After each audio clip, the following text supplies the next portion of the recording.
Hello students, welcome to lecture 2। Rapid revision series का हमारा lecture 2 है।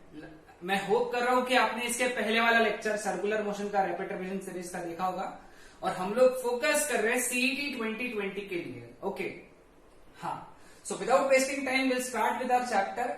आप लोगों को मालूम है कि मैं इस सीरीज में आपके लिए पूरा चैप्टर शॉर्ट में रिवाइज करा रहा हूं। ओके, सो दैट आप अगले मंथ का सीईटी बहुत अच्छे से दे पाए। Okay, so we'll start with the chapter. Okay, gravitation. Okay, so ये चैप्टर स्टार्ट होता है न्यूटन्स लॉ ऑफ ग्रेविटेशन से। Okay, Newton's law of gravitation. ठीक है, न्यूटन का ये मानना था कि जब दो मासेस m1 और m2 ये सेपरेट होते हैं डिस्टेंस r से, ओके, तो इनके बीच में एक force of attraction, again most important, force of attraction होता है। ये दोनों एक दूसरे को अट्रैक्ट करते हैं और वो फोर्स ऑफ अट्रैक्शन जो है इनके मासेस के प्रोडक्ट को डायरेक्टली प्रोपोर्शनल है और इनके बीच के डिस्टेंस के स्क्वायर को इनवर्सली प्रोपोर्शनल है। ये उसका बोलना था। ओके, और जब उसने प्रोपोर्शनलिटी हटाया तो प्रोपोर्शनलिटी हटने के बाद में जो कांस्टेंट आया वो आया कैपिटल जी और ये बन गया हमारा most important equation. And this is Newton's laws of gravitation कि दो ऑब्जेक्ट्स के बीच का gravitational force F G that is equal to G into product of the masses upon square of distance between them. अब G constant है तो उसका नाम होना चाहिए, तो जी का नाम हो गया यूनिवर्सल ग्रेविटेशनल कांस्टेंट। ठीक है, जी का वैल्यू क्या, जी का नाम क्या है? Universal gravitational constant. बहुत से लोग इसको ग्रेविटेशन ऐसा कुछ तो बोलते हैं, लेकिन क्या है? जी क्या है? Universal gravitational constant. इसका वैल्यू है 6.63 इंटू 10⁻⁻11 न्यूटन मीटर स्क्वायर पर केजी स्क्वायर। समझ में आया सबको? जी का वैल्यू कितना है? 6.67 ओके, यहां पे मैं काम करूं, इसको अभी कर देता हूं। 6.67 इंटू 10⁻⁻11 न्यूटन मीटर स्क्वायर पर केजी स्क्वायर। अब अगर सीजीएस में पूछा, वो भी नोट डाउन करके रख लो क्योंकि याद होना चाहिए, तुम्हारे नोट्स में होना चाहिए। 6.67 इंटू 10⁻⁸ डाइन सेंटीमीटर स्क्वायर पर ग्राम स्क्वायर। वैल्यूज लिख के रख लो। ओके, बहुत इंपॉर्टेंट है। और पावर्स डायरेक्टली याद रखो ना, क्योंकि ये वैल्यू तो चेंज नहीं हो रहा है। टाइम पे डिराइव मत करो। सीजीएस में 10⁻11 आता है एसआई में, और सीजीएस में 10⁻8 आता है। ठीक है, क्लियर हुआ? सभी को ध्यान में आया? हाँ, यहाँ पे एक और बात ध्यान में रखने लायक वो ये है कि जब मासेस डबल हो जाएंगे, दोनों मासेस डबल होंगे, दोनों मासेस अगर डबल हो गए, ओके, दोनों मासेस डबल हुए तो ग्रेविटेशनल फोर्स जो है 4 टाइम्स हो जाता है। नया ग्रेविटेशनल फोर्स 4 टाइम्स हो जाता है, लेकिन डिस्टेंस चेंज नहीं किया। ओके, अगर डिस्टेंस डबल हो गया तो नया ग्रेविटेशनल फोर्स ओरिजिनल वाले ग्रेविटेशनल फोर्स के 1/4 टाइम्स हो जाता है। ये शॉर्ट में याद रखो, खास करके ये वाला। ठीक है, समझ में? और अगर समझ लो बोला है कि डिस्टेंस 1% से चेंज हो रहा है, 2% से चेंज हो रहा है, ऐसे वाले क्वेश्चंस भी कुछ बुक्स में आते हैं। ओके, तो ध्यान में रखो। Now we know that F is inversely proportional to R square, तो हम लोग यहां पे इसको लिख सकते हैं r⁻²। तो F delta F by F is equal to -2 delta R by R. ये एरर एनालिसिस से है। एरर एनालिसिस पे मैंने एक अलग वीडियो बनाया, तो बहुत डिटेल में तुम वहां पे देख सकते हो, लेकिन अभी सिर्फ हमको याद रखना है ये वाला इक्वेशन। यानी अगर तुमको बोला कि r 2% से चेंज हुआ, कितने परसेंट से चेंज हुआ? 2% से, तो फोर्स जो है वो -4% से चेंज होगा। अब -4% का चेंज है। अगर r 2% से बढ़ेगा तो f 4% से कम होगा। माइनस है ना, उल्टा। अगर r 2% से बढ़ेगा तो फोर्स 4% से कम होगा, r 2% से कम हुआ तो फोर्स 4% से बढ़ेगा। ये एक इंपॉर्टेंट कॉन्सेप्ट है, याद रखना। Okay, clear with this? Okay, अब हम लोग नेक्स्ट पार्ट पे जाते हैं। Sorry, actually sorry. Suppose this is earth, जिसका मास है m और जिसका रेडियस है r, ठीक है। इसके ऊपर एक ऑब्जेक्ट है जिसका मास है स्मॉल m, ठीक है। अब ये स्मॉल m ऑब्जेक्ट का, सॉरी हाँ, स्मॉल m ऑब्जेक्ट का जो इस पे ग्रेविटेशनल फोर्स है, gravitational force small m object पे अर्थ क्या करेगा, ग्रेविटेशनल फोर्स लगेगा। कितना लगाएगा? G, product of the masses capital M small m upon square of distance between them, यानी r स्क्वायर। ये हो गया ग्रेविटेशनल फोर्स। अब इस इंसान का वेट कितना हो गया है? वजन mg जितना, mg। तो इक्वेशन 1, इक्वेशन 2, लेकिन आपको मालूम है जो वजन mg है वो सेंटर की तरफ लग रहा है, और सेंटर की तरफ कौन सा फोर्स लग रहा है? Gravitational force. इसका मतलब W that should be equal to Fg। मतलब mg जो है वो Gmm अपॉन r स्क्वायर के इक्वल होना चाहिए। स्मॉल m कैंसिल, तो स्मॉल g का वैल्यू बन गया Gm अपॉन r स्क्वायर। बड़ा इंपॉर्टेंट फॉर्मूला है, याद रखना, बहुत इंपॉर्टेंट फॉर्मूला, कि अर्थ के ऊपर g यानी क्या होता है? Acceleration due to gravity. Acceleration due to gravity कितना होता है? Gm upon r square. ठीक है, समझ में है सबको? Okay, now acceleration due to gravity. अब नाउ एक बार ध्यान में रखना, कोई भी प्लेनेट जिसका मास कितना है m और जिसका रेडियस कितना है r, उस पे एक्सेलरेशन ड्यू टू ग्रेविटी कितना हो गया? Gm upon r square. मतलब जो स्मॉल g है ये स्मॉल m पे डिपेंड नहीं करता है, ऑब्जेक्ट के मास पे डिपेंड नहीं करता है, ये डिपेंड करता है प्लेनेट के मास पे और प्लेनेट के रेडियस पे। समझ में आया सबको? एक कंसेप्ट रह गया था यहाँ पे, एक मुझे अभी ध्यान में मैं पढ़ा देता हूं, ये जी के डायमेंशन याद रखना। जी के डायमेंशन ये भूलना ही नहीं, कभी नहीं भूलना, याद करके रख लो। m-1 L3 T-2, ये याद करके रख लो, यानी कोई टेंशन नहीं होगा। मतलब अपने नोट्स में लिख के रख लो, और मैं सजेस्ट करूंगा कि जितना जितना मैं पढ़ाते जा रहा हूं आप उसका नोट्स लिखते चलो, ठीक है। डिस्क्रिप्शन में इसका टेस्ट दिया हुआ है, लेक्चर देखने के बाद में टेस्ट सॉल्व करना। सर्कुलर मोशन का डाल दिया है, सर्कुलर मोशन का टेस्ट भी डाला हुआ है। ओके, हाँ चलो अपने ये टॉपिक पे आते हैं अभी, एक्सेलरेशन ड्यू टू ग्रेविटी। तो कोई भी प्लेनेट पे एक्सेलरेशन ड्यू टू ग्रेविटी कितना होता है? G capital M upon r square. अब कोई भी प्लेनेट का मास क्या रहेगा? Density into volume. वॉल्यूम कितना लेंगे हम लोग? 4/3 पाई r क्यूब, क्योंकि स्फीयर पकड़ेंगे हम लोग कोई भी प्लेनेट को, सब्स्टिट्यूट किया यहाँ पे। तो small g is equal to G m के जगह rho into 4/3 pi r cube upon r square. तो फाइनली g का दूसरा formula 4/3 pi r rho capital G। ये भी फॉर्मूला याद रखो, दोनों फॉर्मूले याद रखना है। ओके, स्मॉल g का Gm upon r square, small g का 4/3 पाई r रो g। ओके, दोनों फॉर्मूले याद रखना है, दोनों काम में आते हैं, ठीक है। बहुत से बार ऐसे क्वेश्चन देखे होंगे तुमने कि दो प्लैनेट्स के मासेस दिए रहते हैं, दो प्लैनेट के रेडियस दिए रहते हैं, और बोलते हैं कि जी को कंपेयर करो, उनके रेशियोज निकालो, या फिर अर्थ का जी दिया होता है, मून का जी निकालना बोलते हैं। तो एक बार ध्यान में रखना, g on planet upon g on earth that is equal to, अब देखो यहां से g directly proportional to mass है, तो mass of planet upon mass of earth into inversely proportional to R square है, तो क्या लिखना है यहाँ पे? Radius of earth upon radius of planet whole square. उल्टा आएगा, रेडियस के लिए उल्टा आ जाएगा। ओके, तो ये फॉर्मूला बहुत इंपॉर्टेंट है, बहुत से बार सॉल्व करने बोलते हैं अपने को, इस पर इक्वेशंस निकालने बोलते हैं। मार्क्स वाला फेमस क्वेश्चन है, तुम्हारे टेक्स्ट बुक में भी दिया है बोर्ड्स के। ओके, और एक मून वाला भी फेमस है। Okay, clear with this?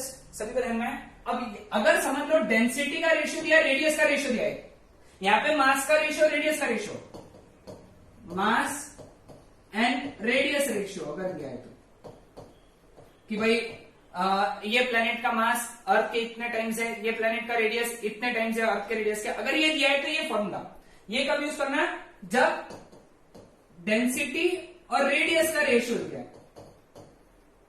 Okay, तो उस केस में g on planet upon g on earth is equal to radius of planet upon radius of earth, क्योंकि डायरेक्टली प्रोपोर्शनल है यहां पे, और rho of planet upon rho of earth. समझे? ये फॉर्मूला कब यूज करना है? जब मास और रेडियस के बारे में दिया है, मास और रेडियस के बारे में, और जब डेंसिटी और रेडियस के बारे में दिया है तो ये फॉर्मूला। दोनों में रेडियस के बारे में तो देना ही पड़ेगा, मास के बारे में दिया तो ये वाला, डेंसिटी के बारे में दिया तो ये वाला फॉर्मूला। सभी को समझ में है? ओके। अब अर्थ का जो मास है ये हमको पता होना चाहिए 6 into 10 to the power 24 kg, ये पक्का है। और अर्थ का जो रेडियस है वो है, लिख के रख लो, 6400 kilometre, 6.4 into 10 to the power 6 metre, ठीक है। और जी का वैल्यू पता है, तो स्मॉल जी का वैल्यू आ जाता है 9.81 मीटर पर सेकेंड स्क्वायर। अब जी का एक्सेलरेशन है, तो एक्सेलरेशन का डायमेंशन क्या आएगा? m0 l1 t-2, ठीक है, समझ में आया? अब साथ ही साथ एक बात ध्यान में रखो, अब सपोज ये अर्थ है, अर्थ का मास है m, अर्थ का रेडियस है r, तुमको इस जगह पे g निकालने बोला, तो अर्थ सरफेस पे g कितना हो गया? gm upon r square. लेकिन तुमको h हाइट पे निकालने बोला, h हाइट पे, ओके, तो इस जगह पे g लिखना है, GH फॉर्मूला याद रखो डायरेक्टली, g ब्रैकेट में r upon r plus H whole square, GH is equal to g bracket में r upon r plus H whole square. अब इसमें स्पेशल केस है, स्पेशल क्या है? h is very very less than r। जब h बहुत छोटा है, मतलब हाइट ज्यादा नहीं है, ओके, हाइट बहुत ज्यादा नहीं है, जैसे 10 किलोमीटर 20 किलोमीटर, ये हाइट बहुत ज्यादा नहीं है, 30 किलोमीटर भी बहुत ज्यादा नहीं है, तो जब बोला है कि h is very very less than r, तो gh is equal to g bracket में 1 माइनस 2h बाय r। इसके डेरिवेशंस अपने बोर्ड्स के बुक में दिए, तो वहां पे समझ में आ जाएगा। इक्वेशन लिखो नोट्स रिवीजन करने के लिए, gh is equal to g bracket में 1 माइनस, अच्छे से लिख देता हूं, gh is equal to g bracket में 1 माइनस 2h बाय r। समझ में आया सबको? तो ये हो गया एट हाइट h, ये भी एक फॉर्मूला है, ये भी एक फॉर्मूला है, क्लियर? अब यहां से एक और चीज याद रखने लायक है, delta g by ji is equal to minus 2h by r। अब डेल्टा g बाई जी यानी क्या होता है? Percentage change in g, percentage change in g is equal to minus 2h by r, okay.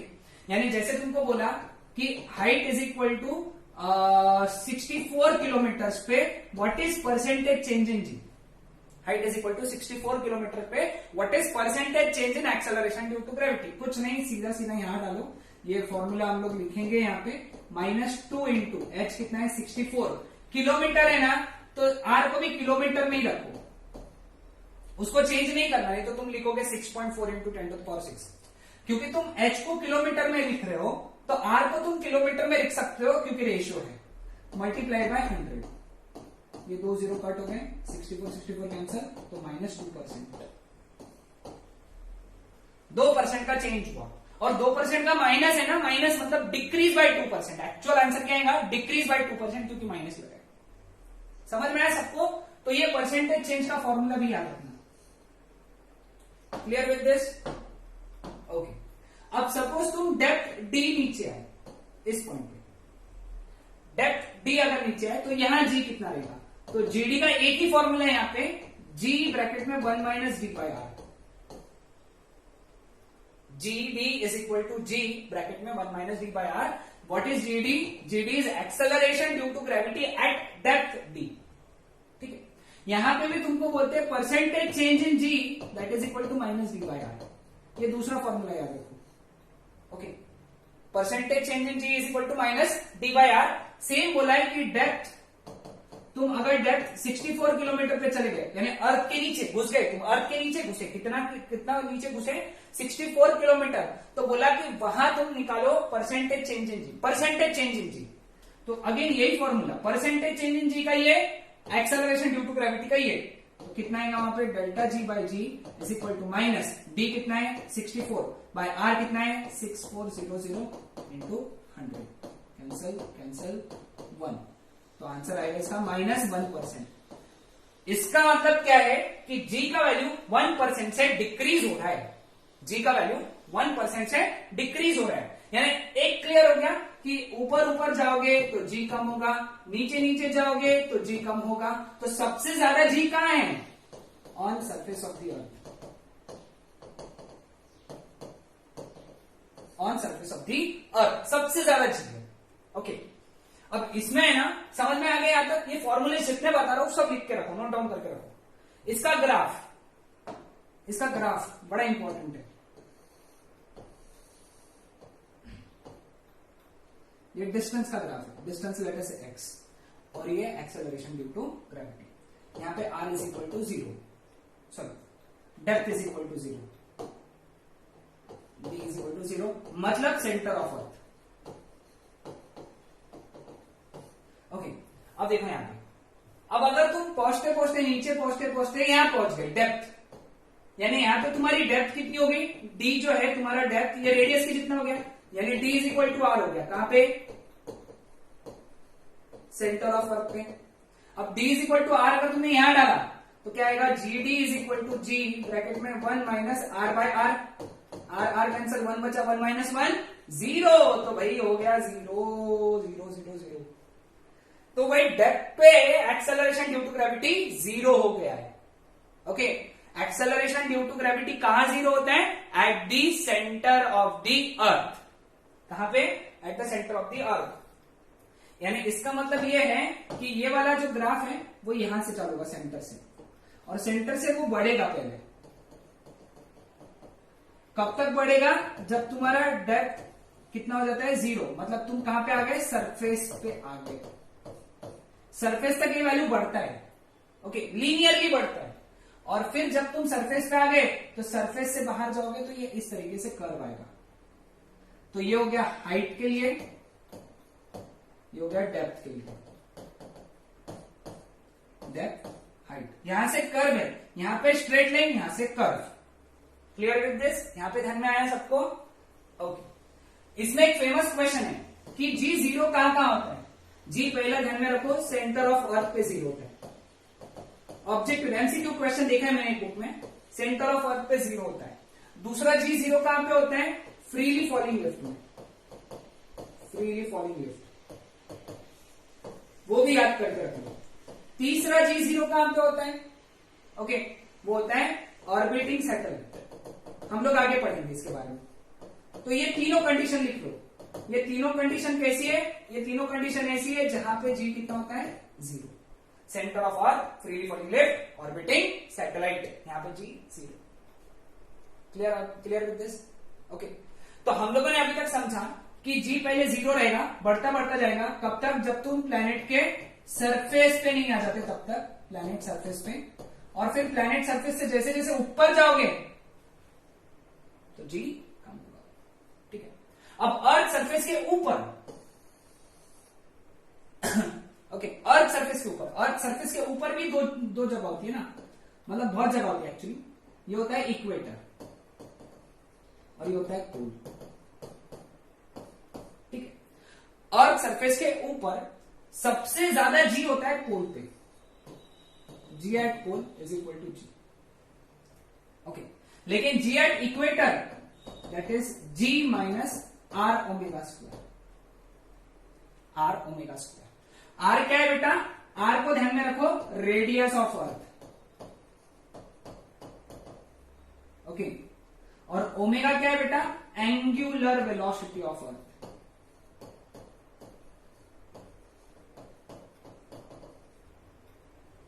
Omega is angular velocity of earth. Okay, अब at any point which is making an angle theta, जिसको हम लोग क्या कहते हैं? ये theta को क्या कहते हैं हम लोग? लैटिट्यूड कहते हैं।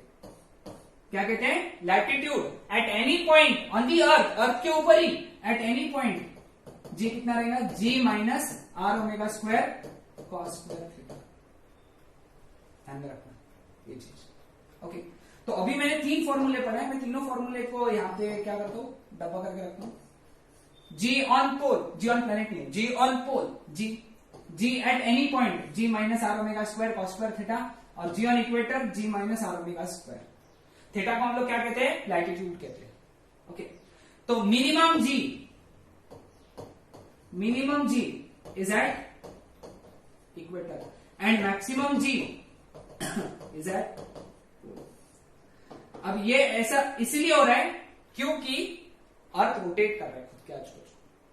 ओके, एक यहां पे शॉर्टकट है, वो बहुत बुक्स में दिया है, अगेन तुम सॉल्व कर सकते हो, कि अर्थ को अपने खुद के स्पीड से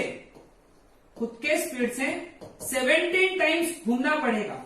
यानी अब जो अभी जो स्पीड है अर्थ की अभी एंगुलर स्पीड कितनी है, omega is equal to 2π/24 into 3600, इतना रेडियन पर सेकेंड उसकी स्पीड है। अभी अर्थ क्या स्पीड से घूम रहा है, 2π/24 इंटू 3600।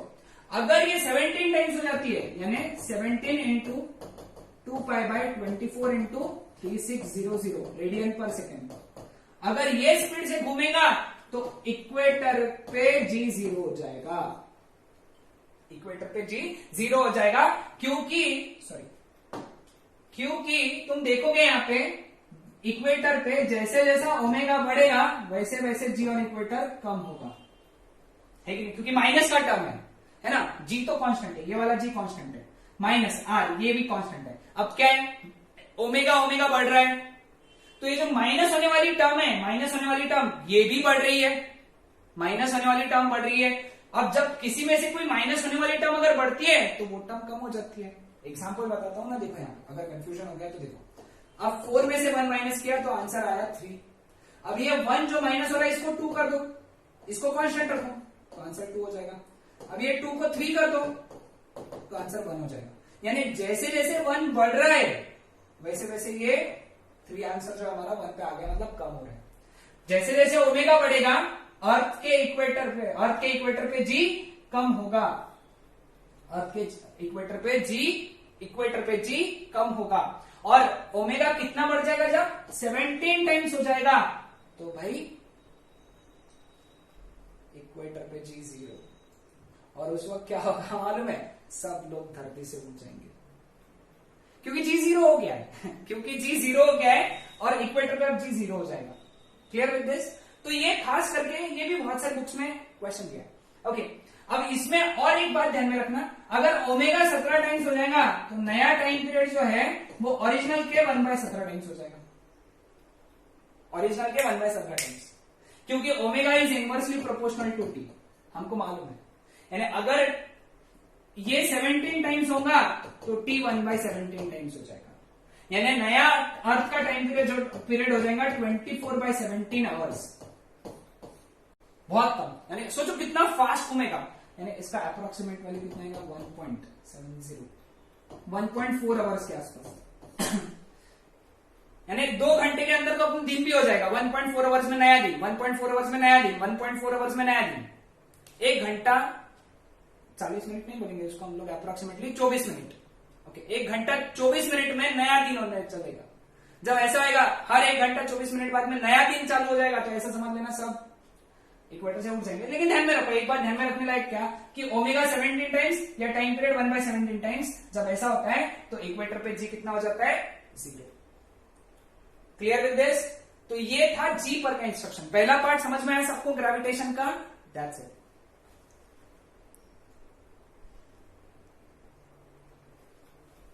सो नाउ हम लोग बात करेंगे प्रोजेक्शन ऑफ सैटेलाइट की। सैटेलाइट यानी क्या होता है, एक ऑर्बिटिंग ऑब्जेक्ट होता है। ओके, अब सैटेलाइट के 2 प्रकार होते हैं, natural satellite, artificial satellite. Moon अपना नेचुरल सैटेलाइट है, उसको किसने नहीं बनाया।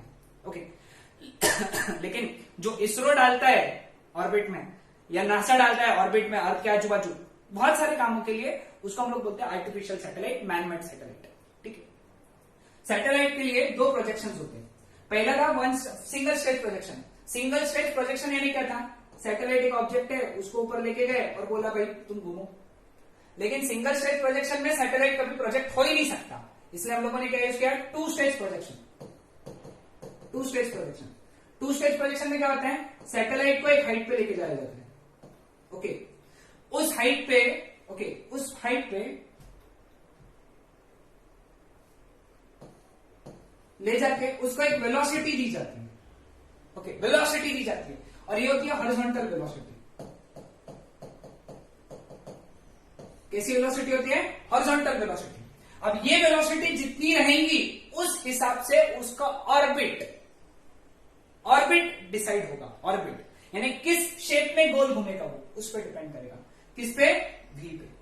ठीक है, ये वी के अपने पास में 5 केसेस हैं। कितने केस हैं? 5 केस। तो 5 में से अभी पांचों के पांचों पहले पढ़ा देता हूं। ओके, 5 पढ़ाने से पहले एक डेफिनेशन पढ़ाना जरूरी है जिसको हम लोग बोलते हैं क्रिटिकल वेलोसिटी, और दूसरा डेफिनेशन पढ़ाना जरूरी है वो है एस्केप वेलोसिटी। फिर वो पांचों केसेस पढ़ा दूंगा। ओके, ये दोनों चीजें पढ़ा रहा हूं, ध्यान से देखना है। इसको बाद में और पढ़ाऊंगा क्योंकि इसका डेरिवेशन है, अपने को इसके फॉर्मूले से। ठीक है, पहला क्या है? Critical velocity. क्रिटिकल वेलोसिटी वो वेलोसिटी है जो अगर सैटेलाइट को दी जाए तो अर्थ के आजू बाजू वो सर्कल में घूमेगा, सर्कल में, एग्जैक्ट सर्कल में। क्रिटिकल वेलोसिटी हिंदी में बहुत आसान, क्रिटिकल वेलोसिटी वो वेलोसिटी है जो अगर सैटेलाइट को दी जाए तो वो सर्कल में घूमेगा, गोल घूमेगा। It will perform circular motion. ठीक है, क्लियर हुआ ये डेफिनेशन? इसका डेरिवेशन हम लोग थोड़ी देर में देखेंगे।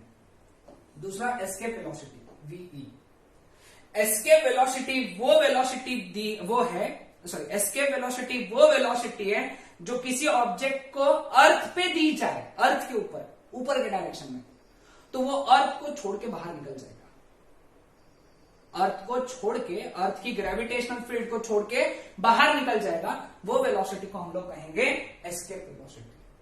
ठीक है, अगेन इसके बारे में अपन बाद में पढ़ेंगे। ठीक है, अभी क्लियर हुआ? तुमको अर्थ से मुक्त होना है हमेशा के लिए, तो भाई इतना वेलोसिटी लो और निकल लो, ऊपर चले जाओगे। इसके वैल्यूज में तुमको बाद में बताऊंगा और तुम वो सुन के शॉक हो जाओगे कि भाई इतना कितना वेलोसिटी होता है। ठीक है, again now will focus on projection of satellite. ठीक है, पहला केस है तुम्हारी जो वेलोसिटी है ये क्रिटिकल वेलोसिटी से कम है। तुमने जो सैटेलाइट को वेलोसिटी, सैटेलाइट की जो वेलोसिटी है वो क्रिटिकल वेलोसिटी से कम है। ओके, दूसरा जो केस है वो क्रिटिकल वेलोसिटी से ज्यादा है, लेकिन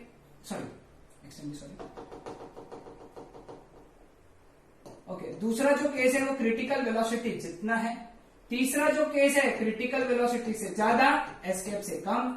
चौथा जो केस है वो एस्केप वेलोसिटी जितना, और पांचवा जो केस है वो एस्केप वेलोसिटी से ज्यादा। ये 5 केसेस है, फटाक से नोट डाउन करो। ठीक है, अगर इतनी वेलोसिटी दी जाए तो पार्टिकल इलिप्टिकल ऑर्बिट में घूमेगा। कौन सा ऑर्बिट में? इलिप्टिकल। अब इलिप्टिकल ऑर्बिट कैसा होता है देखो, मैं बताता हूं यहां से। ओके, ये सिचुएशन में समझाता हूं कि इलिप्टिकल ऑर्बिट कैसा। अगर तुमने इसको वेलोसिटी दी तो इसका इलिप्टिकल ऑर्बिट कैसा रहेगा? ये ऐसा घूमेगा। इलिप्टिकल यानी अंडाकार, अंडाकार शेप। ओके, इलिप्टिकल समझ में आता होगा शायद, क्योंकि तुमने पढ़ा होगा इलिप्स ये शेप भी पढ़ा होगा, है ना? हम लोग आगे भी पढ़ेंगे।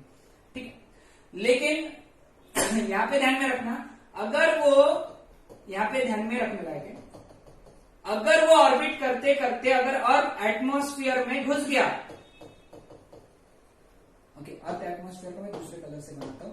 ओके, देखो ये अर्थ का एटमॉस्फेयर है सपोज, है ना? अर्थ के आजू बाजू एटमॉस्फेयर है। अगर वो घुस गया तो उसके साथ में ये होगा कि उसकी एनर्जी कम होगी, फिर वो धीरे धीरे स्पाइरल डाउन करते हैं अर्थ पे गिर जाएगा। कब? जब वो अर्थ के एटमॉस्फेयर में घुस गया। तो इतना याद रखने का जरूरत नहीं है, सीईटी के लिए वो याद रखो। ठीक है, नेक्स्ट, अगर उसकी वेलोसिटी क्रिटिकल वेलोसिटी जितनी है तो उसके ऑर्बिट का शेप रहेगा सर्कुलर ऑर्बिट। ठीक है, अगर क्रिटिकल वेलोसिटी से ज्यादा रहेंगी लेकिन एस्केप से कम रहेंगी तो भी इलिप्टिकल ऑर्बिट है। एस्केप वेलोसिटी जितनी रहेंगी तो पैराबोलिक ऑर्बिट है। पैराबोलिक ऑर्बिट यानी सपोज ये अर्थ है तुमने सैटेलाइट को इतना वेलोसिटी दिया which is equal to escape velocity, तो इस तरीके से, है ना, यानी बाहर तो निकल जाएगा वो, मतलब कभी वो गोल गोल वगैरह कुछ घूमेगा नहीं, डायरेक्ट अर्थ के बाहर, वो रोटेट पोटेट कुछ नहीं करेगा, वो चले जाएगा, निकल जाएगा। और एस्केप वेलोसिटी से ज्यादा है तो हाइपरबोलिक। मेरा सजेशन है सब लिख के रख लो, क्योंकि यही पूछे जाएंगे एग्जाम में, तुमको याद होना चाहिए। हाइपरबोलिक यानी शेप ऐसा ध्यान रखना, ऐसा यानी वो उसको तुमने ऐसा वेलोसिटी दिया, तुम चाहोगे कि वो ऐसा गोल घूमे, वो डायरेक्ट ऐसे ही निकल जाएगा उधर ऊपर। समझे? सब लोग समझ में आया सबको यहां तक? तो ये हो गए प्रोजेक्शन ऑफ सैटेलाइट के केसेस। सारे केसेस हैं यहाँ पे, इसको नोट डाउन करो और याद करने का कोशिश करो, ठीक है। अब नेक्स्ट पार्ट जो है हमारा वो है क्रिटिकल वेलोसिटी। भाई ये बहुत इंपॉर्टेंट है।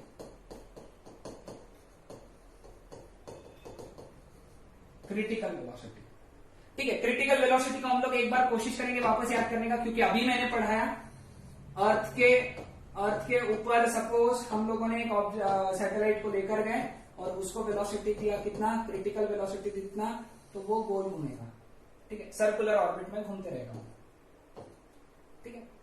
अब ये क्रिटिकल वेलोसिटी का formula under root of G M upon R plus H, इसके डेरिवेशन में नहीं जाएंगे हम लोग, under root G M upon R plus H, यानी क्रिटिकल वेलोसिटी जो है ये मास जी, मास रेडियस और एच पे डिपेंड करता है।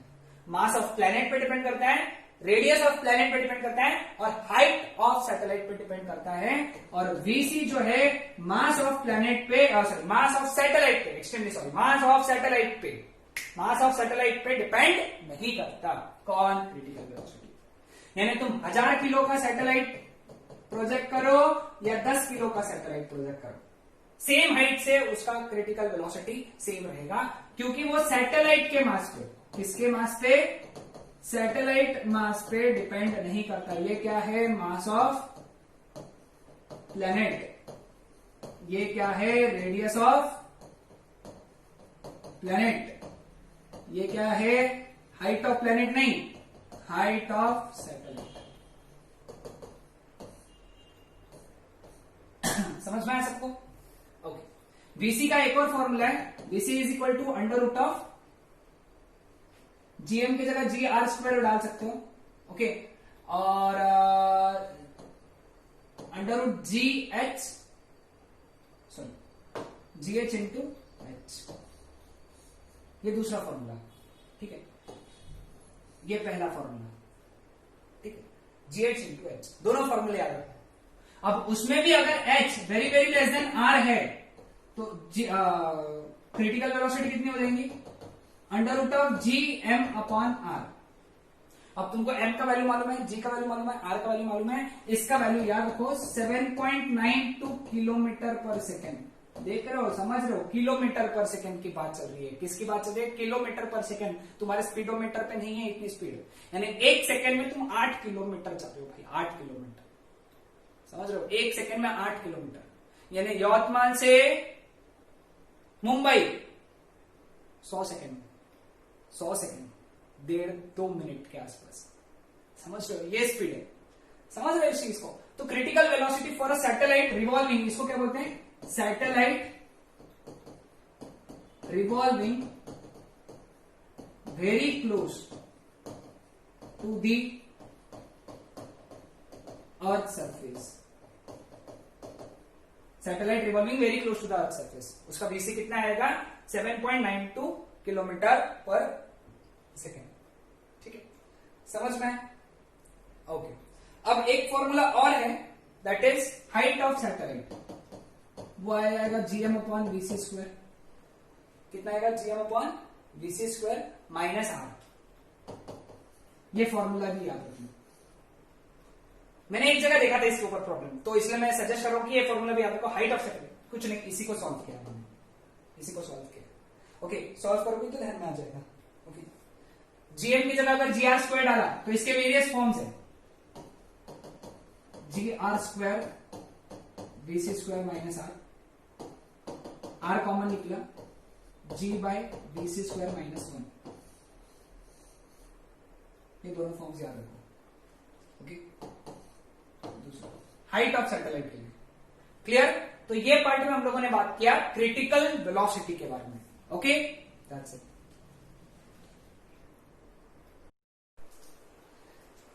ओके, सो अब हम लोग बात करेंगे टाइम पीरियड ऑफ सैटेलाइट की. Okay, time period of satellite में हम लोगों को सबसे पहले इसका फॉर्मूला देखना है. Okay, time period of satellite.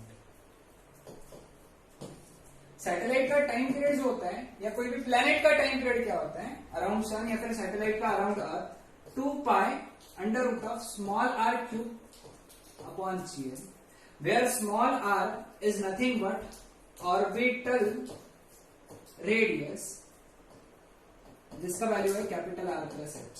तो तुमने बुक में बोर्ड के ये वाला फॉर्मूला देखा होगा 2 pi under root of R plus H whole cube upon. ठीक है, मोस्ट इंपॉर्टेंट फॉर्मूला. अगेन हम लोग इसका डेरिवेशन नहीं लिखेंगे, सिर्फ इतना फॉर्मूला याद रखेंगे. यहां से एक चीज हमको पता चलता है कि T square is directly proportional to small R cube, क्योंकि बाकी सब कांस्टेंट हो जाएगा. ठीक है, T square is directly proportional to R cube. अगर तुम्हारा ये फॉर्मूला याद है तो एक बुक में मैंने ये भी क्वेश्चन देखा था, that was T square by R cube. ये कितना है बताओ. ओके, तो T square by R cube का फॉर्मूला था 4 पाई स्क्वायर अपॉन जी. और एक जगह तो ये भी क्वेश्चन था कि अगर हम लोगों ने टी स्क्वायर और आर क्यूब का एक ग्राफ निकाला तो वो स्ट्रेट लाइन आएगा पासिंग थ्रू ओरिजिन, जिसका स्लोप जो है वो है 4 पाई स्क्वायर अपॉन जी. याद रहेगा ये चीज? तो इतनी सारी चीजें नोट डाउन करके रख लो. ठीक है, now coming on to next part, satellite revolving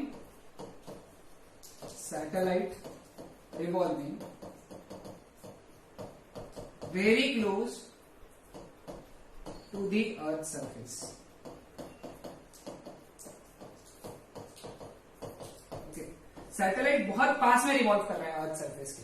ठीक है, अब अगेन एज आई रिपीट, मैं सजेस्ट करूंगा क्योंकि मैं ऑब्जर्व करता हूं कि बहुत से बार स्टूडेंट्स क्या करो, तुम लोग लिखते भी चलो साथ ही साथ. ओके, पॉज करो लिखते चलो, पॉज करो लिखते चलो, because it won't get bore.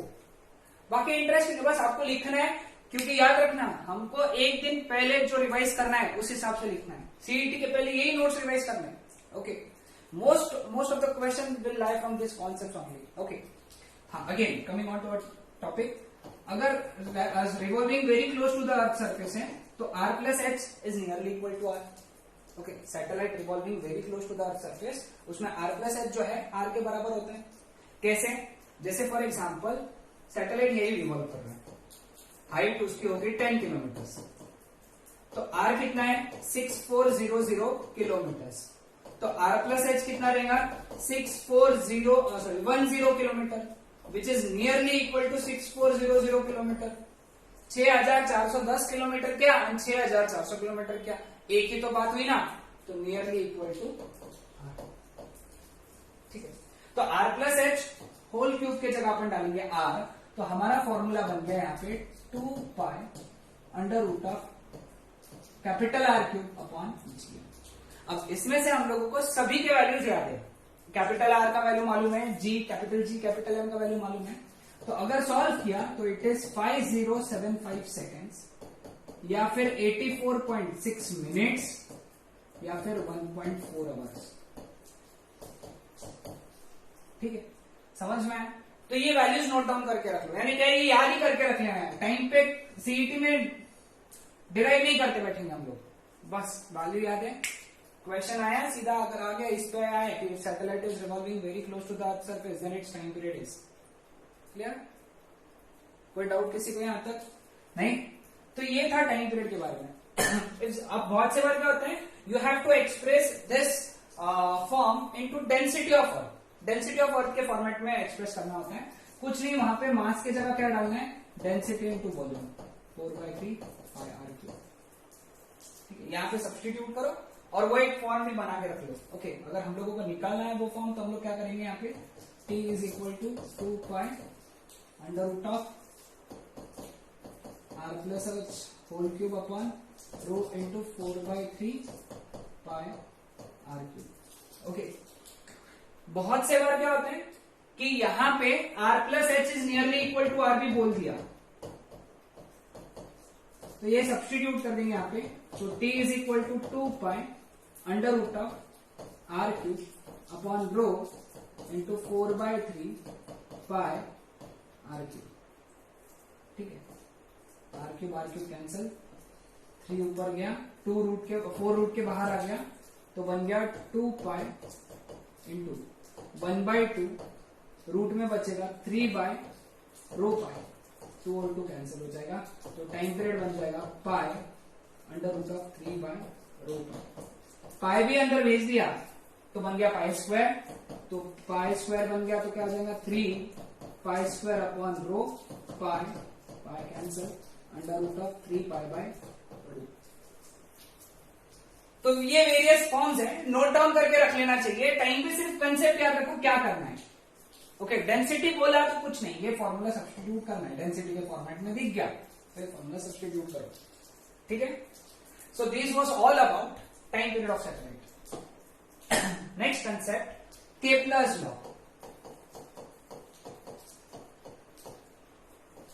Okay, Kepler's के 3 इंपॉर्टेंट लॉज है। ओके, तो जो फर्स्ट लॉ है सबसे पहले हम लोग वो पढ़ेंगे, जिसको क्या कहते हैं हम लोग, लॉ ऑफ, उसको हम लोग कहते हैं लॉ ऑफ ऑर्बिट।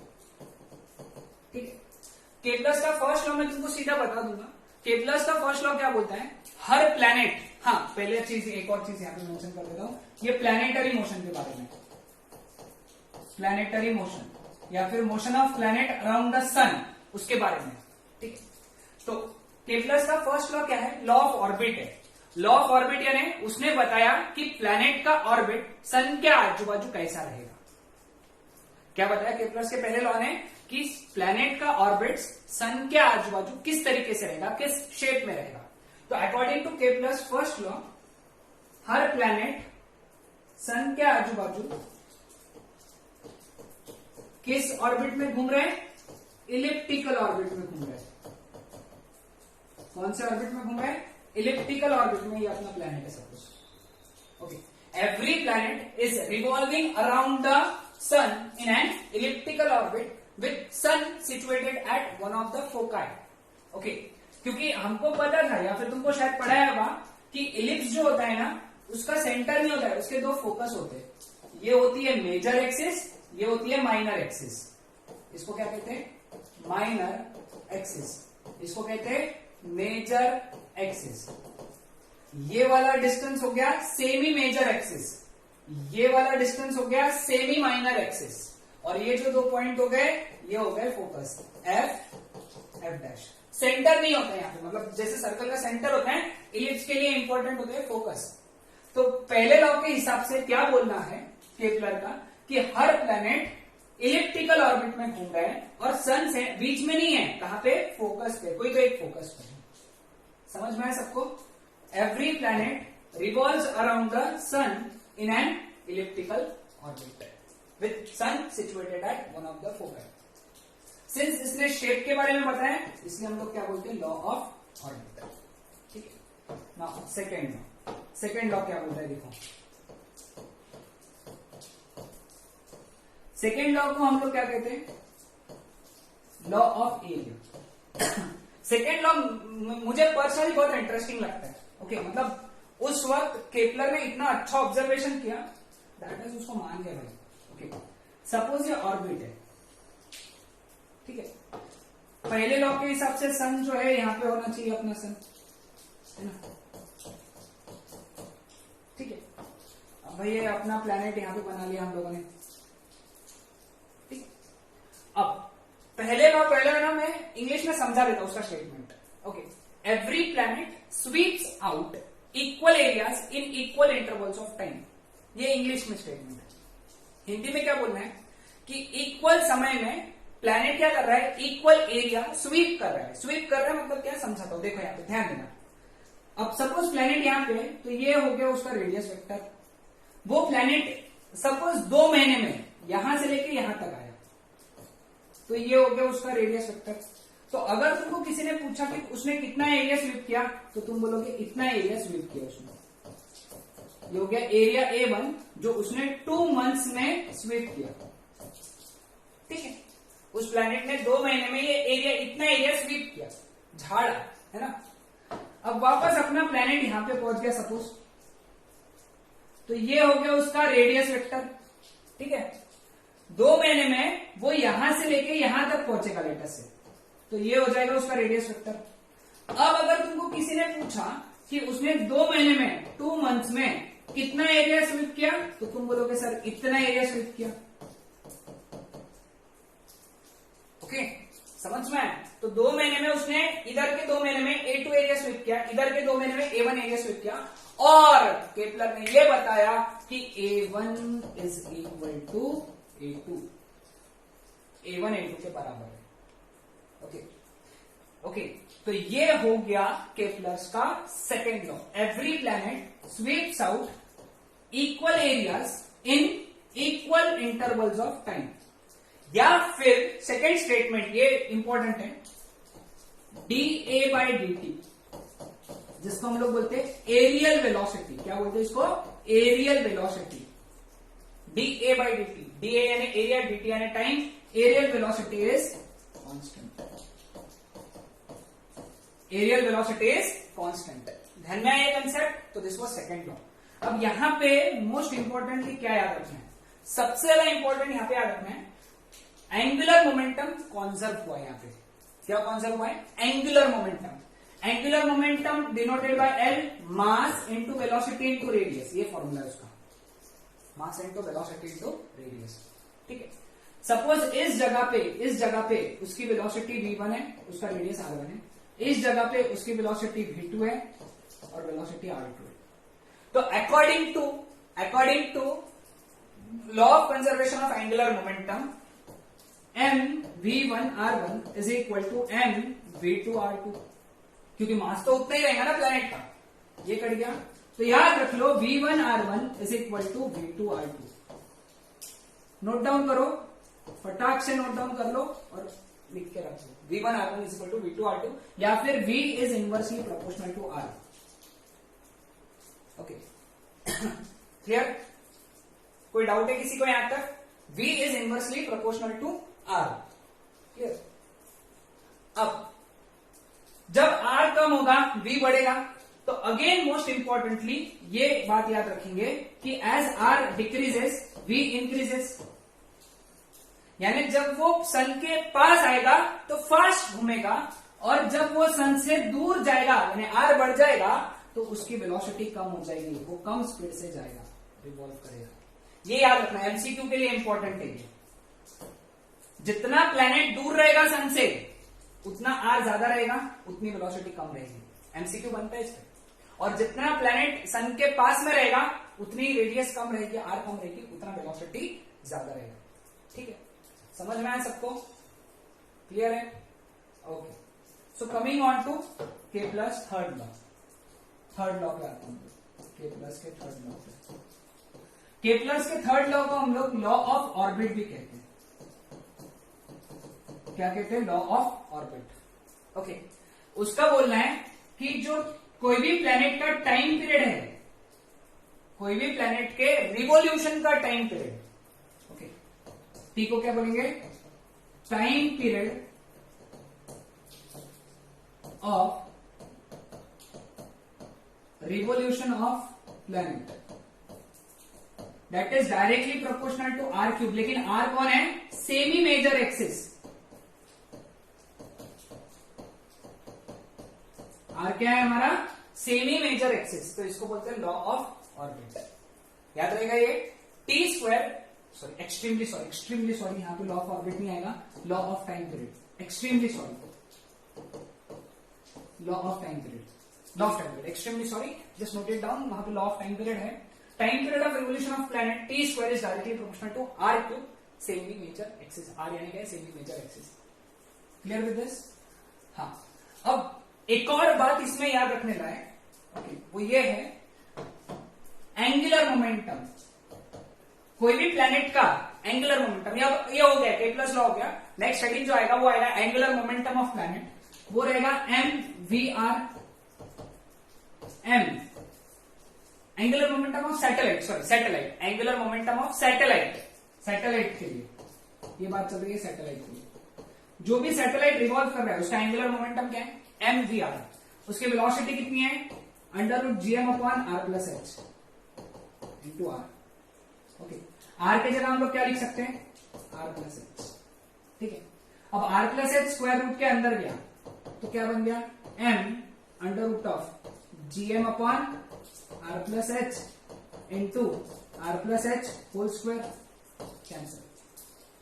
तो एंगुलर मोमेंटम कितना हो गया, m√gm इंटू r+h। ठीक है, कुछ बुक्स में ये फॉर्मेट दिखा है। ये पहला फॉर्मूला तुमने नोट डाउन करना है, पहला।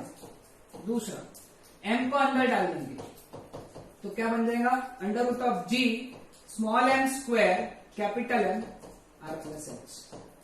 ये दूसरा फॉर्मूला हो गया।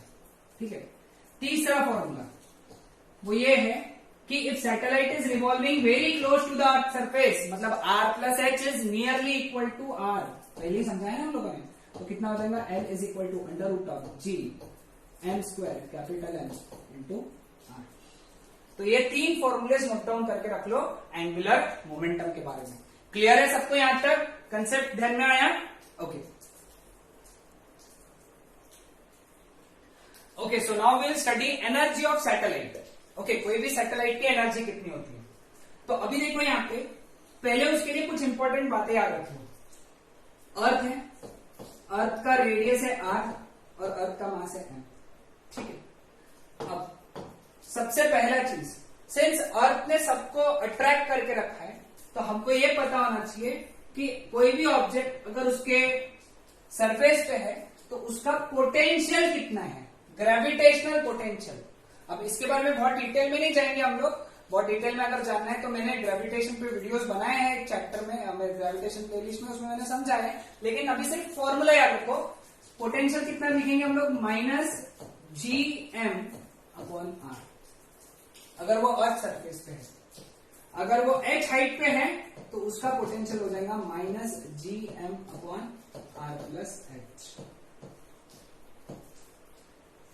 -gm/r+h। समझ में है सबको? ओके, तो अब यहां पे सबसे इंपॉर्टेंट है 4 cases. Satellite at rest on earth surface,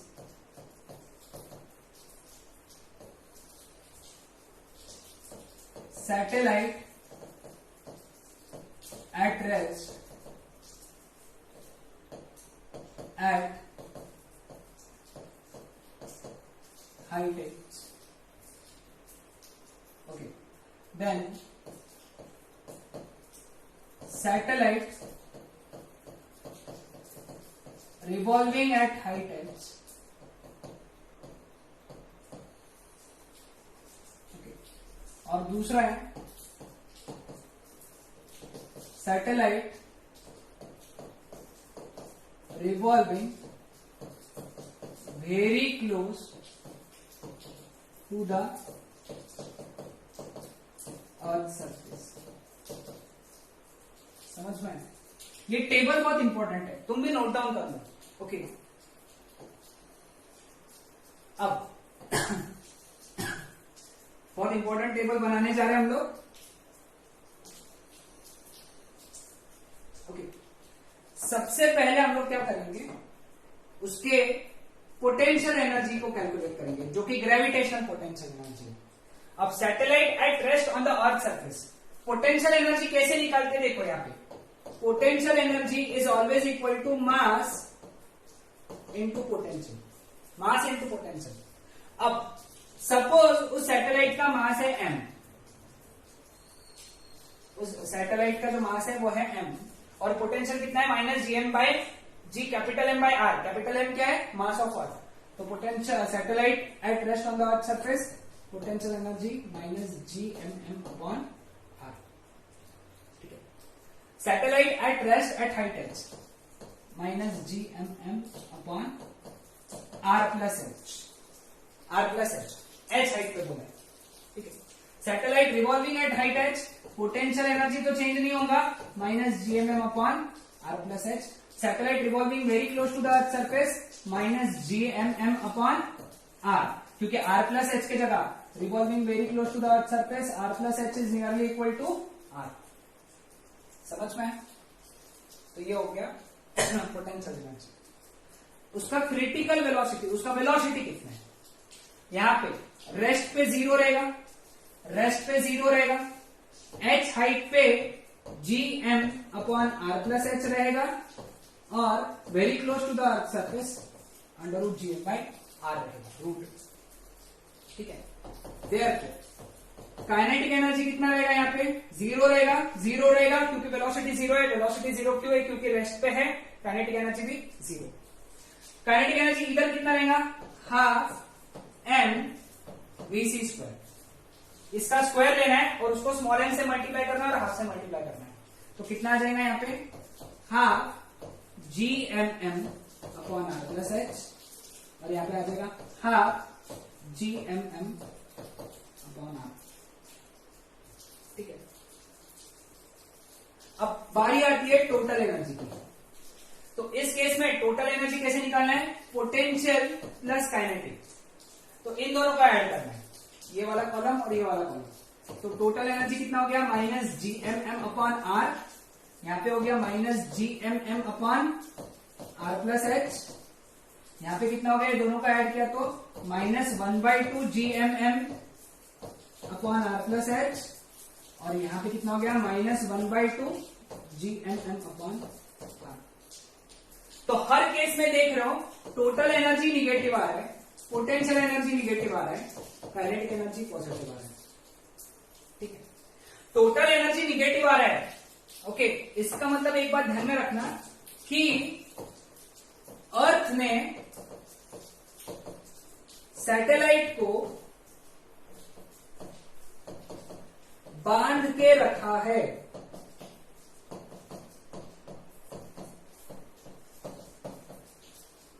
बांध के रखने को, ओके, बांध के रखने को हम लोग बोलते हैं बाइंड करके रखा है, बाइंड करके रखा है, ओके। समझ में आए, बांध के रखा है मतलब बाइंड करके रखा है, ओके। तो यहां से एक नई एनर्जी डिफाइन होने वाली है, which is binding energy, okay. Binding energy, binding energy का पहला डेफिनेशन ये है कि जिस एनर्जी से अर्थ ने सैटेलाइट को बांध के रखा है उसको हम लोग क्या कहते हैं, बाइंडिंग एनर्जी। दूसरी डेफिनेशन बहुत इंपॉर्टेंट है, ध्यान देना, बहुत सिंपल डेफिनेशन, वो ये है कि बाइंडिंग एनर्जी वो एनर्जी है जो अगर सैटेलाइट को दी जाए,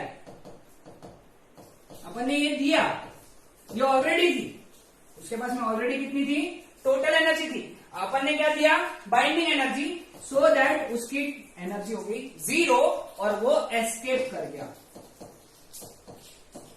ठीक है। इसका मतलब ये है, देखो यार, ये अर्थ, ठीक है, ये अर्थ के ऑर्बिट में यहाँ पे अपना एक सैटेलाइट रिवॉल्व कर रहा है, ठीक है। अब इसकी जो एनर्जी है यहाँ पे टोटल एनर्जी, ठीक है। अपन ने क्या करी, इसको बाहर से एनर्जी दी, कौन सी दी, बाइंडिंग एनर्जी बाहर से दी अपन ने, जिसके वजह से ये अपना जो सैटेलाइट है वो यहाँ पे निकल के मुक्त हो गया, मोक्ष प्राप्ति हो गई, ऐसा बोल सकते हैं हम लोग उसको। यानी बाइंडिंग एनर्जी जब टोटल एनर्जी में ऐड होती है और वो फ्री हो जाता है, इसका मतलब उसकी टोटल एनर्जी कितनी हो जाती है, जीरो। तो यहां से एक फॉर्मूला बना, binding energy is equal to minus total energy. तो टोटल एनर्जी को माइनस करोगे तो बाइंडिंग एनर्जी आएगा, इसका मतलब binding energy is always positive,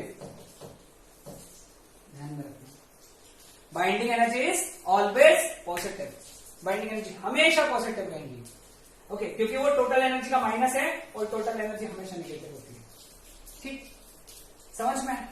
तो बाइंडिंग एनर्जी वो एनर्जी है जो हम लोग अगर सैटेलाइट को दी जाए तो वो एस्केप हो गया, बाहर चला गया, अब वो वापस अर्थ पे नहीं आएगा कभी, क्लियर। अब 2 मिनट, हाँ, हम लोग कौन से फॉर्म में उसको बाइंडिंग एनर्जी दे सकते हैं? What are the various forms? मतलब क्या उसको गर्मी देंगे हम लोग, हीट देंगे? बहुत गर्म हो रहा है यहाँ पे, है ना? हम लोग क्या उसको हीट देंगे? नहीं, हम लोग क्या करेंगे, उसको बाइंडिंग एनर्जी जब भी देंगे हम लोग देंगे बाइंडिंग एनर्जी हमेशा काइनेटिक एनर्जी के फॉर्म में, उसको एनर्जी देंगे, उसमें वेलोसिटी लाएंगे। इसमें इस सैटेलाइट में क्या करेंगे हम लोग, वेलोसिटी लाएंगे, तो उसको बाइंडिंग एनर्जी मिलेगी। ओके, और वो वेलोसिटी देने के बाद में उसका मास m है, तो उसकी एनर्जी की काइनेटिक एनर्जी कितनी होगी? Half M V square. ठीक है, हाफ एम वी स्क्वायर होगी। और बाइंडिंग एनर्जी देने के बाद में वो क्या हो गया, फ्री हो गया। तो इसीलिए इस वेलोसिटी को हम लोग क्या कहेंगे, एस्केप वेलोसिटी। क्या बोलेंगे हम लोग इसको, एस्केप वेलोसिटी। क्योंकि बाइंडिंग एनर्जी देने से वो चला गया ना, मुक्त हो गया ना, फ्री हो गया ना, तो इसलिए हम लोग क्या हो गया, एस्केप हो गया। मतलब इसलिए उस वेलोसिटी को क्या कहेंगे, एस्केप वेलोसिटी। तो ये हो गया बाइंडिंग एनर्जी। ठीक है, अब देखो अपने सिलेबस में फॉर्मूला है। फॉर्मूला कैसा है देखो, अर्थ है, ओके, अर्थ पे ये अपना इंसान खड़ा है, ठीक है, हम लोग खड़े। तो अभी हम लोग कितना एनर्जी लेके बैठे हैं यहाँ पे, कितना एनर्जी लेके बैठे हैं? तुमको बोला तुम्हारे बाइंडिंग एनर्जी कितना है, तुम्हारा बाइंडिंग एनर्जी कितना है, तुम कितना एनर्जी लेके बैठे हो? तो तुम क्या बोलोगे, you are at rest, satellite at rest on the earth surface. कितना एनर्जी लेके बैठे हो? माइनस GMM अपॉन आर, ये टोटल एनर्जी है, तो बाइंडिंग कितना होगा तुम्हारा, GMM अपॉन, इतना एनर्जी लेके बैठे हो, यानी तुम, मैं, सब लोग यहाँ पे कितना एनर्जी लेके बैठे हैं अर्थ के ऊपर, GMM अपॉन आर। ठीक है, अगर हम लोग इसको एनर्जी दे, ठीक है, और उस वक्त ये इंसान ऊपर चले जाएगा और छोड़ के चला जाएगा, मतलब एस्केप हो जाएगा। ठीक है, तो उस केस में हम लोगों ने उसको एनर्जी दिया, और वो एनर्जी कितना दिया, हाफ एम वी स्क्वायर दिया। m और m कट गया, तो यहाँ पे वी स्क्वायर कितना हो गया, 2gm अपॉन आर। तो वी कितना हो गया, under root of 2gm upon are.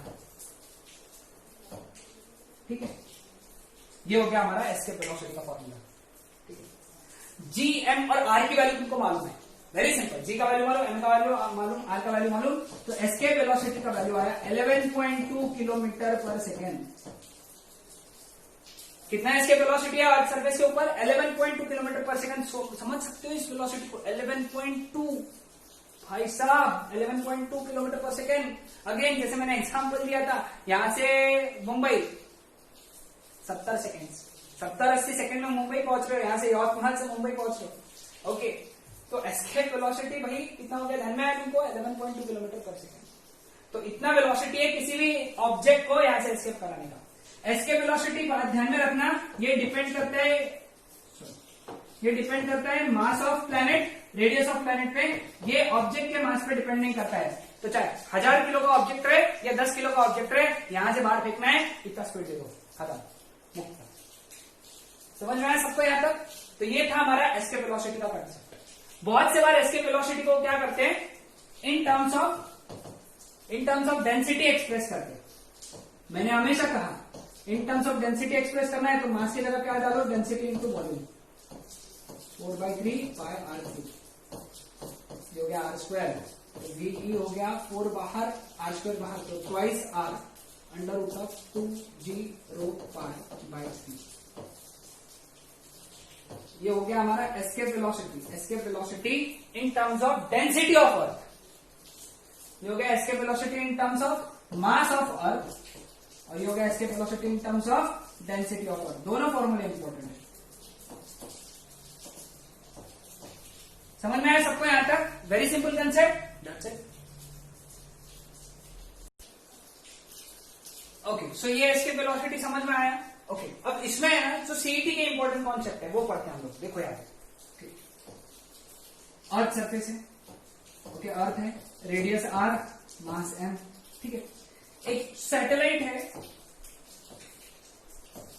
जो अर्थ के पास में घूम रहा है विथ वेलोसिटी, ओके, सर्कल में घूम रहा है, very close to the earth surface. Okay, तो उसका क्रिटिकल वेलोसिटी vc ये हो गया under root of gm upon r। ठीक है, बहुत बहुत पास में है, और इसका एस्केप वेलोसिटी कितना रहेगा, under root of 2gm upon r। √2gm/r। यानी यहां से तुम अगर चाहते हो कि ये एस्केप कर जाए, बाहर निकल जाए, तो तुमको इतना वेलोसिटी उसको देना पड़ेगा। ऑलरेडी कितने वेलोसिटी से चल रहा है वो, √gm/r। अगर उसको एस्केप कराना है तो उसको कितना देना पड़ेगा, √2gm/r। तो यहां से हम लोगों ने VE/VC निकाला, तो आ जाएगा √2gm/r अपॉन √gm/r। ये आंसर आ गया √2। ओके, अब परसेंटेज चेंज पूछते तुमको, परसेंटेज चेंज √2 यानी कितना होता है 1.41। तो अगर हम लोगों ने परसेंटेज चेंज निकालना है तो VE minus VC upon VC निकालना है, यानी 1.41 माइनस 1/1 ये निकालना है। तो ये आ गया 0.41 और इसको परसेंटेज में कन्वर्ट करना है तो 100 से मल्टीप्लाई करो तो 41.44% आएगा। इसका मतलब क्या, मैं समझा दो देखा यहाँ पे। इसका मतलब क्या, इसका मतलब ये है कि अगर कोई ऑब्जेक्ट घूम रहा है very close to the earth surface with velocity VC, तो इसकी वेलोसिटी 41.4% से बढ़ा दो। ये डायरेक्ट क्वेश्चंस आ चुके हैं सीईटी में। ओके, तो ध्यान में रखना, ये शॉर्टकट्स होते हैं, ऐसे इसी को शॉर्टकट्स कहते हैं कि इसकी वेलोसिटी कितने से बढ़ाओ, 41.4% से बढ़ा दो, ये चले जाएगा बाहर, निकल लेगा। क्योंकि जब तुम 41.4% से इसकी वेलोसिटी बढ़ाओगे तो VC हो जाएगा VE, VC हो गया VE बाहर। आया ध्यान में सबको एक कंसेप्ट, तो ये ध्यान में रखना है, ठीक है। एक बुक में मैंने एक और जगह देखा था ग्रेविटेशन में, वो ये था कि तुमने एक ऑब्जेक्ट को अर्थ पे रखा है जिसका वेलोसिटी v है, तुमने इसको वेलोसिटी दिया v such that v greater than VE। v जो है ये VE से बड़ा है, ठीक है। तो इसका मतलब ये है कि वो एस्केप करेगा, एस्केप करके अर्थ के ग्रेविटेशनल फील्ड को जब वो छोड़ के बाहर निकल जाएगा तो उसकी वेलोसिटी कितनी रहेगी, ये पूछते, समझ रहे। एस्केप तो करना ही है उसने, क्योंकि उसकी वेलोसिटी एस्केप वेलोसिटी से ज्यादा है, तो उसकी वेलोसिटी कितनी रहेगी, इसका फॉर्मूला है, स्ट्रेट अवे याद रखो, उसकी velocity v dash that is equal to v² minus VE²। इसका डेरिवेशन है, अगेन वो तुमको डेरिवेशन के चक्कर में नहीं गिरेंगे, कंसेप्ट के चक्कर में याद रख लो कंसेप्ट कि जब वो एस्केप करेगा तो उसकी वेलोसिटी अर्थ सरफेस, अर्थ के ग्रेविटेशन फील्ड को जब छोड़ देगा तो उसकी वेलोसिटी इतनी रहेगी। समझ में आया सबको? ओके, नेक्स्ट कंसेप्ट जो है हमारा दैट इज वेटलेसनेस।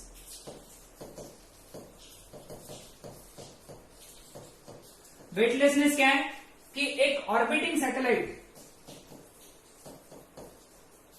ठीक है, ये सैटेलाइट क्या कर रहे हैं, अर्थ के आजू बाजू क्या कर रहे हैं, ऑर्बिट कर रहे हैं, ठीक है।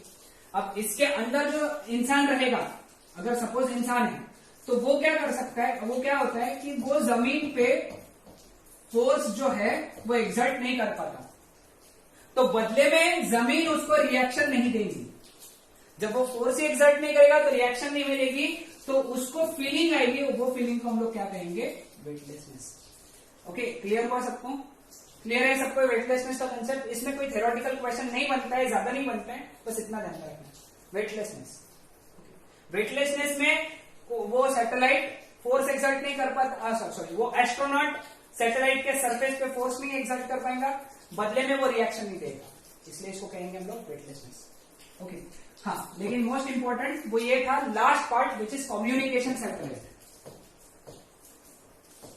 कम्युनिकेशन सैटेलाइट में कुछ पॉइंट्स ही है जो याद रखने पड़ते हैं दोस्तों सीईटी के लिए।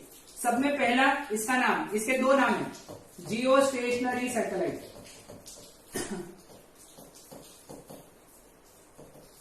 दूसरा नाम है जियो सिंक्रोनस सैटेलाइट,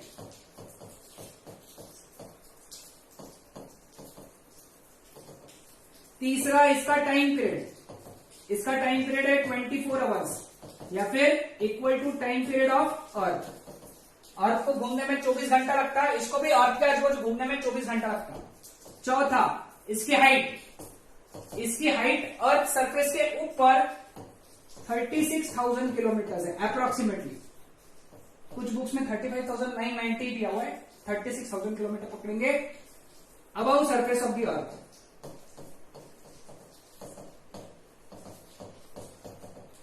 ओके, और इसकी हाइट है 42,400 kilometre from centre of earth. तो ध्यान से देखना कहां से पूछा है। सेंटर से पूछा तो 6400 ऐड करना पड़ता है अर्थ के रेडियस। सेंटर से पूछा तो ये, अर्थ सरफेस से पूछा तो ये। कैलकुलेट नहीं करते बैठेगा, याद करके रख लो। ओके, ये अर्थ सरफेस के ऊपर इतनी हाइट है, सेंटर से इतनी हाइट है, बस इसमें इतनी ध्यान में रखना है। Okay, clear with this. हाँ, अर्थ का रोटेशन वेस्ट टू ईस्ट है, लास्ट पॉइंट था वेस्ट टू ईस्ट। सो ये था ऑल अबाउट और चैप्टर ग्रेविटेशन। इसका लिंक, इसका जो टेस्ट का लिंक है वो डिस्क्रिप्शन में दिया है, वो टेस्ट बिल्कुल सॉल्व करो। नेक्स्ट चैप्टर हम लोग पढ़ेंगे रोटेशनल मोशन। That's it.